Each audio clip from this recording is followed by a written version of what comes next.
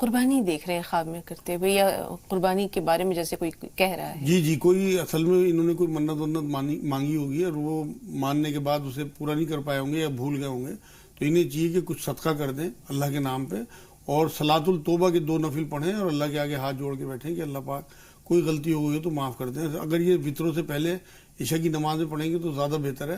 اور ایک اور طریقہ یہ کر لیں کہ اپنے آٹا جو ان کا گھر میں ہوتا ہے اس میں سے 1 مٹھی آٹا روز الگ کرنا شروع کر دیں. جب وہ خوب سارا ہو جائے تو کسی غریب کو دے دیا کریں، لیکن صدقہ ضرور کریں. اگر ان کی حیثیت بہت زیادہ نہ ہو تو مرغا کٹوا کے اور اس کا گوشت غریبوں میں بٹوا دیں، نہیں تو بکرا کر دیں صدقہ، تو انشاءاللہ تعالی ساری پریشانیاں دور ہو جائیں گی. اور سادہ خواب نہ آئے اس کے لیے تمام ناظرین نوٹ کر لیں کہ 1 بار درود شریف، پھر 1 بار سورہ فاتحہ، پھر 1 بار آیت الکرسی، اور 3 بار بعد والے تینوں قل، اور پھر اس کے بعد 1 بار درود شریف پڑھ کے اپنے ہاتھوں میں پھونک ماریں، جسم پہ پھیر کے سویا کریں. یہ رسول اکرم صلی اللہ علیہ وسلم کی سنت بھی ہے اور آپ کی حفاظت کے لیے بہترین چیز ہے. ان کی والدہ کے بارے میں لوگ اچھی باتیں نہیں کرتے. نہیں تو اس کے لیے صرف دعا کریں، اور اگر واقعی ان کی والدہ میں یہ کمیاں ہیں تو انہیں دور کرنے کی کوشش کریں. اگر کمیاں نہیں ہیں تو صبر کریں. ان اللہ مع صابرین قرآن کی آیت ہے. انشاءاللہ اللہ صبر کرنے والوں کے ساتھ ہے. اور اللہ سے دعا کریں کہ اللہ ان کے دل بدل دے لوگوں کے، اور یہ میری والدہ کے بارے میں نیگیٹو چیزیں نہ کریں. جی شاہنہ صاحبہ فرمائیے، سوال کیا ہے آپ کا؟ ہلو، السلام علیکم ورحمۃ اللہ وبرکاتہ. وعلیکم السلام ورحمۃ اللہ وبرکاتہ. جی بہن، آپ لوگ اچھی رہی ہیں، آپ لوگوں کو اللہ پاک ہدایت دے، نصیحت ہم لوگ کو دینی تعلیم بتانے کی اللہ پاک آپ لوگوں کو اچھا رکھے. آمین آمین. جی بہن، اور ہمارے لوگ کے لیے بھی دعا کریے اللہ پاک سے. انشاءاللہ ضرور. اللہ آپ سب کو بھی خیر اور سکون کے ساتھ رکھے، امن اور عافیت کے ساتھ رکھے. بہن جی بتائیے. ہلو جی بہن، میرا ایک سوال ہے، میری بڑی بہن کا، ضرور سن لیجیے، بہت اہم سوال ہے. سوال بتائیے. ہلو جی بہن سوال بتائیے، اور ذرا بلند آواز سے، اونچی آواز سے. جی ہاں، میرے سوال ہے، میری بہن ہے بڑی امانہ اس کا نام ہے، اور میری بہنوئی نماز ایک کو ٹائم کی بھی نہیں پڑھتی ہے. جی ہاں، میری بہن کہتی بھی کہ نماز پڑھا کر بہت بار کہتی ہے، مگر وہ نماز نہیں پڑھ سکتی. جمعے کے دن بھی ایسا ہو جاتا ہے کہ وہ 12 بجے کے ٹائم سو جاتے ہیں. ٹھیک ہے بہن، آپ کا سوال پہنچ گیا. شوہر نماز نہیں پڑھتے، حد تو یہ کہ جمعے کے دن بھی نہیں پڑھتے. ہاں تو ان کے لیے صرف دعا کریں، انہیں زیادہ ٹوکے نہ، کیونکہ ایسا نہ ہو خدا نہ خواستہ وہ کفر یا کلمہ کوئی منہ پہ لے آئے. تو اس لیے اپنی 5 نمازیں درست رکھیں. ہر نماز کے بعد اپنے شوہر کو نمازی ہونے کی دعا کریں، اور جب کبھی ان کا اچھا موڈ ہو تو پیار سے انہیں یہ سمجھایا کریں کہ آپ کی آخرت کا معاملہ اس سے جڑا ہوا ہے، اور قبر میں پہنچتے سب سے پہلے نمازوں کا حساب ہوگا، حضور کی حدیث پاک ہے. لیکن پیار سے، زیادہ نہ ٹوکیں، لڑے نہ. ایسا نہ ہو کہ کوئی کفر یا کلمہ وہ بک دیں اور پھر ان کے لیے آخرت میں نقصان کا سبب بنے. بشیر صاحب آپ بتائیے، آپ کا سوال کیا ہے؟ بشیر بھائی ہمیں سن پا رہے ہیں؟ ہلو، ہاں سننا آئیں گے. جی سوال بتائیے. ہلو، ہماری امی کا نا پتے میں نا پتھر کتنا بڑا ہے؟ پتری پتے میں نا پتری ہے امی کا ہمارے. ٹھیک ہے مجاز صاحب، گال بلیڈر کا اسٹون اگر جی ہے تو گلہڑ کے پھول آتے ہیں میرے بھائی، وہ دیسی دوائی والوں کے یہاں مل جائیں گے. وہ آپ گلہڑ کے پھول لے کے انہیں پسوا لیں، اور پسے ہوئے گلہڑ کے پھول رات کو سوتے ہوئے، سب سے آخری چیز ہوگی ہے، اس کے بعد کچھ نہیں کھانا. 1 چمچ گلہڑ کے پھول پسے ہوئے رات کو سادے پانی سے لینے ہیں، اور 1 چمچ انگوری سرکہ صبح شام پینا ہے. یا رحمان یا رحیم یا اللہ 300 بار، لا الہ الا انت سبحانک انی کنت من الظالمین 100 بار، اور ان ربی علی کل شیء حفیظ، کہ اللہ آپریشن سے ہماری حفاظت فرما، اور یہ پتے کی پتھری جو ہماری باہر کر دے انشاءاللہ تعالیٰ بالکل آپریشن نہیں کرانا پڑے گا. جی پہلی کالر شائستہ صاحبہ نے 3 باتیں بتائی تھی، خون کی کمی، کمر درد اور پسلی میں درد. جی ان کی سب سے پہلے وہ تسبیح نوٹ کر لیں، 300 بار لا حول ولا قوت الا باللہ، اور یا سلام یا اللہ چلتے پھرتے پڑھیں. اور خون کی کمی کے لیے 1 سیب کے 4 پیس کر کے 1 گلاس پانی میں کوکر میں ڈال کے 2 سیٹی دیں، اور جب وہ 2 سیٹی آنے کے بعد اسے پانی کو چھان کے نوایا ہونے دیں. سیب چاہے بچوں کو کھلا دیں، اور وہ پانی وہ پی لیں. کم سے کم 15 دن یہ روز کی معمول سے کر لیں. انشاءاللہ تعالی ہوموگلوبن بالکل کلیئر ہو جائے گا، ان کا جو کمی ہوگی وہ دور ہو جائے گی. چیک کرا لیں. کمر درد کے لیے رات کو ہلدی والا دودھ پئیں، اور پسلی کے درد کے لیے 1 چمچ شہد صبح شام، اور کوٹ مٹی، مہندی پتہ اور کلونجی برابر مقدار میں پسوا کے رکھ لیں، اور آدھا چمچ کھانے کے بعد تینوں ٹائم لیں. تسبیح میں نے انہیں بتا دی. نمازوں کی پابندی رکھیں. ساحرہ صاحبہ کا سوال بہت اچھا ہے. مجاز صاحب، بدکار شخص کے لیے یا مرد ہو چاہے عورت ہو، سنسار کرنے کا حکم ہے؟ وہ تو حدیثوں میں آیا ہے، توریت شریف میں آیا ہے، لیکن قرآن میں سنسار کرنے کا حکم نہیں ہے، بلکہ بدکار عورت اور مرد کو 100 کوڑے لگانے کا حکم ہے. لیکن حدیث سے بات ثابت ہے کہ جو اگر شادی شدہ مرد عورت جو ہے زنا کرے تو ان کے لیے سنسار کرنے کا حکم ہے. قرآن کی آیت نہیں ہے میرے بہن، وہ آپ اچھی طرح سے پڑھیں گی تو اس میں 100 کوڑے لگانے کا حکم ہے. اب آپ کا جو سوال ہے کہ ان کے ہاں تقریب میں ان کے ہاں کھانے پہ جائیں نہ جائیں، تو ہم نے ان کے لیے دعا کرنی ہے. انہیں اللہ کی اور رسول صلی اللہ علیہ وسلم کی باتیں سنانے کے لیے ان سے تعلق ختم نہیں کرنا، بلکہ کوشش یہ کرنی ہے کہ وہ اس حرام کام کو چھوڑ دیں. اگر آپ نے ان سے بالکل قطع تعلق کر لیا تو آپ انہیں دعوت نہیں دے سکتے دین کی. تو اس لیے اس سوچ کے ساتھ کہ میں انہیں دین کی دعوت دوں گی، ان کے ہاں جانے میں کوئی حرج نہیں ہے، کیونکہ ان کی کمائی تو حلال ہے. اگر وہ کسی اور بدکاری میں مبتلا بھی ہیں تو آپ اللہ سے ان کی حفاظت کی دعا کریں، اور انہیں سمجھانے کے لیے کسی دن آپ کے ہو سکتا ہے، کیونکہ تقلید جو ہے نا اسی لیے ہمیں کہا گیا ہے کہ ہم اچھے سے اچھا اپنا معاملہ ایمان کا لوگوں کے سامنے جو چیزیں ہیں مثبت چیزیں وہ پیش کریں تاکہ لوگ ہماری تقلید کریں. تو آپ جائیں گی انشاءاللہ تو ہو سکتا ہے آپ کی نیکی اور آپ کی پاکی اس عورت کی سمجھ میں آ جائے اور وہ اس حرام کام سے بچ جائے. تو چھوڑنا نہیں ہے، لیکن یہ ہے کہ نیت یہ رہنی چاہیے آپ کی مثبت نیت. بالکل، اور ان کے عیبوں کو مشتہر نہ کریں. جی عیب چھپانے کا تو اللہ کے رسول صلی اللہ علیہ وسلم نے حکم دیا. شائستہ صاحب آپ بتائیں آپ کا سوال کیا ہے؟ شائستہ ہمیں سن پا رہی ہیں؟ السلام علیکم. وعلیکم السلام. جی بہن. جی السلام علیکم. وعلیکم السلام ورحمۃ اللہ وبرکاتہ. جی میرا سوال آج کے ٹاپک کے حساب سے ہے، جیسے حسد وغیرہ کے لیے، کہ ہمارے اپنے خاص ہم سے حسد کرتے ہیں اور ماشاءاللہ آج ان کے حالات اچھے ہیں اور ہمارے خراب ہیں. جی حالانکہ ہم کبھی اتنے مالدار نہیں تھے کہ بہت مالدار ہیں، لیکن پھر بھی ٹھیک تھے، اللہ کا شکر بیچتے، اپنی بات ظاہر نہیں کرتے بھائی ہم ٹھیک ہیں یا غریب ہے کیا ہے. لیکن آج ہمارے حالات بہت خراب ہیں اور ماشاء اللہ وہ ٹھیک ہے. وہ جو اثر تھے کے ہمارے بہت ہے ہمارے پاس سے، اس کے لیے دعا بتائیے ہمیں. بالکل بالکل بہن، غور سے سنیے گا، تھوڑا سا انتظار، ایک کال اور لے لیں. زاہد بھائی آپ بتائیں آپ کا سوال کیا ہے؟ جی السلام علیکم. وعلیکم السلام ورحمۃ اللہ وبرکاتہ. جی میرا بھی سوال شائستہ بہن سے ملتا جلتا ہے. جی بتائیے. دوسرے لوگ جو ہیں پرائز سبھی دوسرے لوگ حسد تو کرتے ہیں لیکن وہ ہمیں پتہ نہیں چلتا. تو ہمیں حسد سے بچنے کے لیے اور ان سے بچنے کے لیے کیا کرنا چاہیے، کیا عمل کرنا چاہیے؟ ٹھیک ہے، دونوں کے سوالات ملتے جلتے ہیں. مجاز صاحب تفصیل سے بتا دیجیے. اصل میں تو قریبی لوگ ہی حسد کرتے ہیں، جو غیر لوگ ہیں جو ہمیں نہیں جانتے اجنبی لوگ ہیں انہیں کیا حسد ہوگی. تو اپنے قریبی لوگوں کی حسد سے بچنے کے لیے ایک تو ان کے دعوتیں، ان کے لیے دعائیں، ان کی تعریفیں، یہ میں نے حل بتا دیا پروگرام کے بیچ میں. تو لیکن یہ پریشان نہ ہو، حالات جو ہیں قرآن میں اللہ نے کہا ہے کہ میں لوگوں میں دنوں کو پھیرتا رہتا ہوں. ان کے وہ حالات نہیں رہے تو یہ بھی نہیں رہیں گے. 300 بار یا ذل جلال والاکرام، 300 بار یا ولی یا والی یا نصیر، 100 بار لا حول ولا قوت الا باللہ، 40 بار آیت کریمہ پڑھیں، 5 نمازیں درست رکھیں اور ان کے لیے دعا کریں. ان کے لیے کوئی بد دعا نہ کرے گا. جنہیں اندازہ بھی ہو گیا ہو کہ وہ ہم سے حسد کرتے تھے تو اللہ کی مرضی کے بنا پتہ نہیں گر سکتا. یہ آپ کی آزمائش کا حصہ بھی ہو سکتا ہے اور آپ بدگمانی میں رہیں کہ ان کی حسد کی وجہ سے ہمارے حالات خراب ہو گئے. یہ میری بہن بالکل ٹھیک نہیں ہے. آپ صرف اور صرف دعا کریں اللہ سے کہ اللہ وہ دن نہیں رہے، آپ ان دنوں کو بھی ٹال دیجئے اور ان کے دن بھی قائم رکھیں جو انہیں اچھے دن ملے ہیں. انشاءاللہ تعالیٰ آپ کی مثبت سوچ، مثبت تسبیحات اور نمازیں آپ کو پھر دوبارہ سے دن بدلنے انشاءاللہ شروع ہو جائیں گے. آپ ایک بار وہ تسبیح دہرا دیں. جی 300 بار یا ذل جلال والاکرام، 300 بار یا ولی یا نصیر، 100 بار لا حول ولا قوت الا باللہ اور 40 بار آیت کریمہ. اب دوسرا سوال ان صاحب کا کیا تھا؟ دوسرا بھی تو سوال تھا اس سے متعلق. ان کا بھی یہی تھا کہ اچھا کس طرح سے بچیں. ایک تو میرے بھائی عمل کرنا ہے حسد سے بچنے کا اور اللہ سے دعا بھی کرنی ہے. وہ جو میں نے سورہ فلق کی 5 نمبر سب سے آخری آیت بتائی ہے اس کا ورد رکھیں، بلکہ سورہ فلق پوری کی پوری ورد رکھیں گے تو حضور صلی اللہ علیہ وسلم کی سنت بھی ادا ہوگی اور آپ حاسد کے حسد سے بچے بھی رہیں گے. دوسری بات یہ ہے کہ ہمیں سادگی والی زندگی کا معیار حضور صلی اللہ علیہ وسلم اسی لیے دیے گئے ہیں کہ آپ کو جو اللہ نے دیا ہے آپ کو اپنے آپ کو اس سے کمتر دکھانا ہے، لوگوں کو بڑھا چڑھا کے نہیں دکھانا. یہ جو آج کی نمائش ہے نا، بڑی بڑی شادی، بڑے بڑے ہنگامے اور بے انتہا لوگوں میں شو بازی کرنا، تصنع اور بناوٹ دکھانا، اس کی وجہ سے بھی حسد بڑھتی ہے. تو آپ کو ان چیزوں کو اپنی کم کرنا ہے اور لوگوں کے سامنے بیلنس کے ساتھ سادگی کی زندگی دکھائیں تو انشاءاللہ حاسد کی حسد سے بچ رہیں گے، لیکن دعا ضرور کریں. بالکل. یہ آخر میں آپ نے بڑی کام کی بات بتا دی مجاز صاحب، کے نام و نمود اور یہ ظاہری چمک دمک دکھاوا یہ بھی حسد کی ایک وجہ بنتا ہے. بے شک بے شک بے شک. منتشا آپ بتائیں آپ کا سوال کیا ہے؟ السلام علیکم آپ دونوں کو. وعلیکم السلام ورحمۃ اللہ وبرکاتہ. جی بہن. میرا سوال یہ ہے کہ میری چھوٹی بہن ہے، وہ بہت غصہ کرتی ہے، ممی پاپا کی بھی عزت نہیں کرتی ہے. عمر کیا ہے چھوٹی بہن کی؟